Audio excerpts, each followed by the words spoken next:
Bonjour tout le monde, j'espère que vous allez bien. De mon côté, ça va super bien. Bienvenue sur Alliance M Éducation.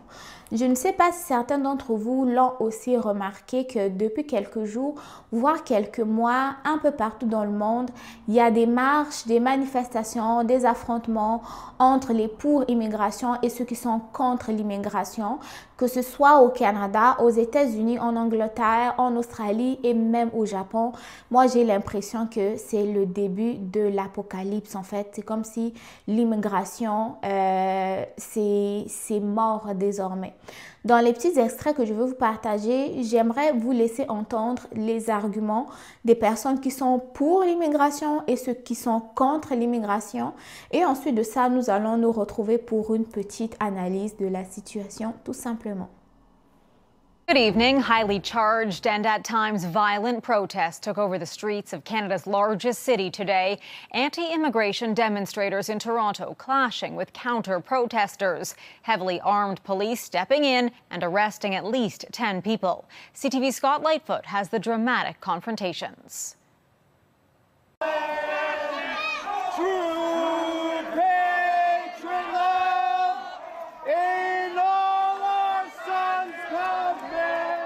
Carrying the flag, they marched through the streets of Canada's most multicultural city, voicing their opinions on immigration policy in this country.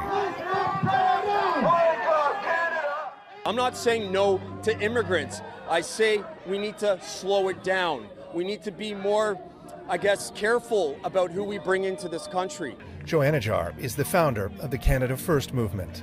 Our duty is to uphold our history, protect our culture and identity. This is why we're here today.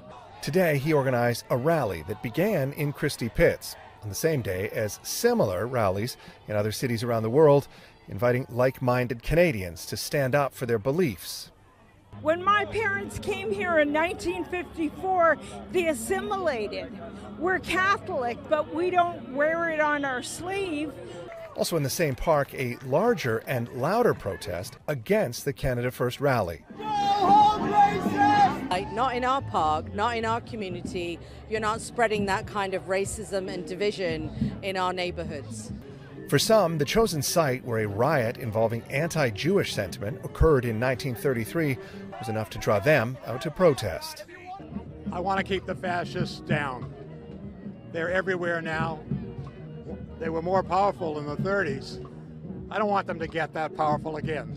The counter-protesters encircled the Canada First rally, Toronto police forming a barrier between the two groups.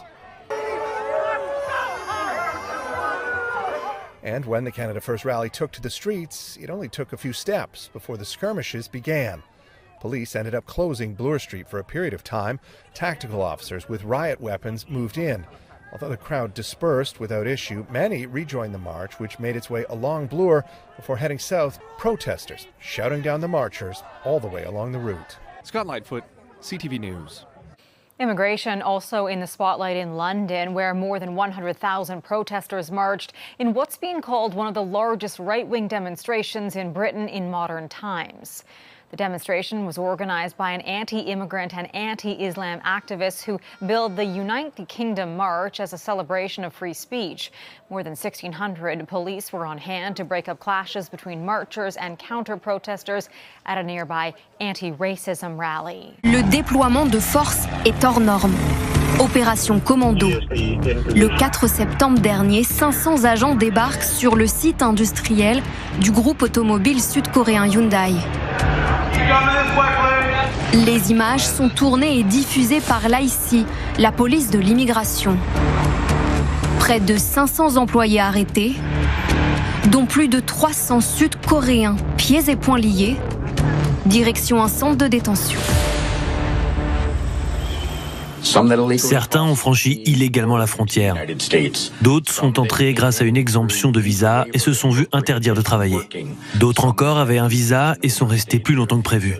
Il s'agit de la plus importante opération des forces de l'ordre sur un même site de toute l'histoire du service des enquêtes sur la sécurité intérieure. Une opération que Donald Trump valide depuis le bureau ovale. J'en ai entendu parler un peu avant la conférence de presse. Je dirais qu'il s'agissait d'étrangers en situation illégale et que la police de l'immigration faisait simplement son travail. À l'intérieur de l'usine, la peur et la panique. Plusieurs salariés tentent de fuir et se cachent où ils peuvent. Des images qui ont choqué, en premier lieu, les autorités sud-coréennes. À Séoul, nous avons fait part aujourd'hui de nos préoccupations et de nos regrets à l'ambassade des États-Unis et l'avons exhorté à veiller tout particulièrement à ce que les droits et les intérêts légitimes de nos ressortissants ne soient pas violés. Tension entre Séoul et Washington. Donald Trump renonce finalement à expulser ses travailleurs, mais la Corée du Sud décide de les rapatrier. Séoul avance que ses ressortissants sont en état de choc. Depuis son retour à la Maison-Blanche, Donald Trump a fait de l'expulsion massive de migrants illégaux la priorité de son mandat. Des méthodes brutales envers les migrants et ceux qui tentent de les protéger. Qu'est-ce que vous voulez? Qu'est-ce que vous voulez? Sortez de la voiture. Pourquoi? Quel est votre nom? Lionel. Sortez de la voiture. Vous êtes en état d'arrestation.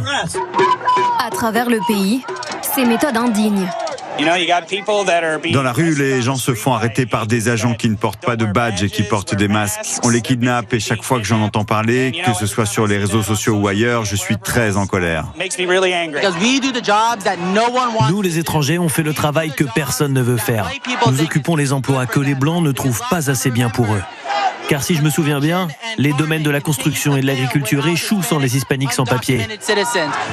Pendant toute sa campagne, Donald Trump n'a cessé de marteler son idéologie America First, l'Amérique d'abord. Les immigrés, responsables selon lui de tous les maux. Ils vous prennent vos emplois. Chaque emploi créé dans ce pays ces 2 dernières années est allé à des sans-papiers. Chaque emploi. Pensez-y.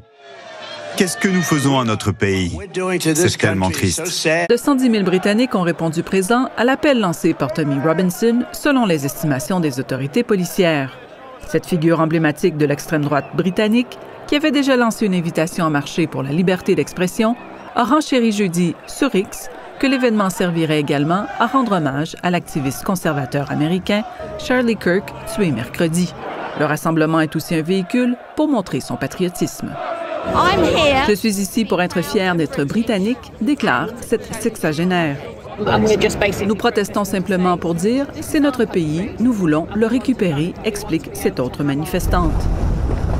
Avec un nombre record de demandeurs d'asile en Grande-Bretagne, l'immigration est devenue une question politique dominante et les manifestations et contre-manifestations ont marqué la saison estivale, laissant place souvent à des affrontements entre militants de l'extrême droite et antifascistes. Tommy Robinson, agitateur au long casier judiciaire et qui compte parmi ses soutiens Elon Musk, est le porte-étendard de ce discours anti-immigration et anti-islam au Royaume-Uni. Aujourd'hui, une zone tampon a été mise en place par la police londonienne pour éviter les échauffourées, alors que des contre-manifestants ont aussi pris d'assaut les rues de Londres, mais en plus petit nombre, 5 000 personnes selon les autorités.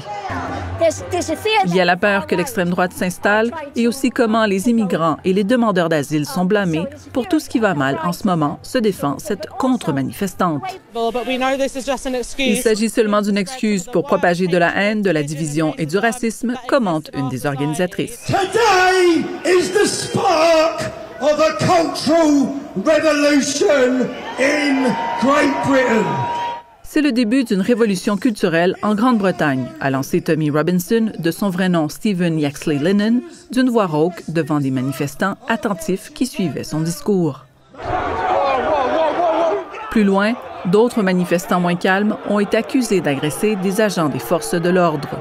Les policiers auraient procédé à au moins 9 arrestations. Ici Carla Oliveira, Radio-Canada, Montréal. Contre l'immigration, j'imagine que vous aussi, dans les commentaires ou même après avoir vu la vidéo, vous allez avoir vos arguments et j'imagine que ça va être probablement des arguments qui sont partagés. Donc, à cela, j'aimerais vous poser donc officiellement la question, Êtes-vous pour ou contre l'immigration, ou est-ce que selon vous, en fait, l'immigration, c'est un sujet qu'il va falloir tout simplement oublier parce que les peuples immigrent depuis des générations et des générations. En fait, depuis la création de la Terre, l'être humain est un être d'immigration. On se déplace d'un pays à l'autre poussé par plusieurs raisons. Et pour certaines personnes, ils immigrent parce qu'ils ont besoin de sécurité. Il y a d'autres qui ont besoin d'opportunités. Il y a d'autres qui ont besoin d'avoir une meilleure éducation. Il y a d'autres qui veulent des bonnes opportunités de carrière et autres. Donc, selon vous, est-ce que le fait de limiter vraiment l'immigration, ça va être une solution à nos problèmes que nous vivons actuellement dans nos différents pays? Tant que si je parle par exemple de l'inflation, si je parle de la pénurie de l'emploi, si je parle de la pénurie de logement, est-ce que tous ces problèmes-là, tous ces mots-là sont dus à l'immigration ou tout simplement à une mauvaise gestion de l'immigration? Parce que les peuples immigrent depuis des générations et des générations. Mais pourquoi est-ce que c'est maintenant que les mouvements anti-immigration connaissent une grande émergence? Pourquoi est-ce que cette fois-ci, le peuple crie à l'aide et selon le peuple, donc ou selon certaines personnes, la solution est plutôt de limiter le nombre d'immigrants parce que ça serait ça la cause de tous les problèmes que nous rencontrons. Et de ce côté-là, il y a ceux qui oublient les tarifs douaniers imposés par nos voisins américains, la mauvaise gestion des conflits à travers le monde, etc. et etc. Donc, j'aimerais savoir ce que vous en pensez dans les commentaires. Êtes-vous pour ou contre l'immigration? Si vous êtes pour, c'est quoi les raisons? Si vous êtes contre, c'est quoi les raisons aussi? Et si vous êtes partagé, selon vous, quelle est la solution? Allez-y dans les commentaires et on se retrouve tout simplement bientôt pour une nouvelle vidéo.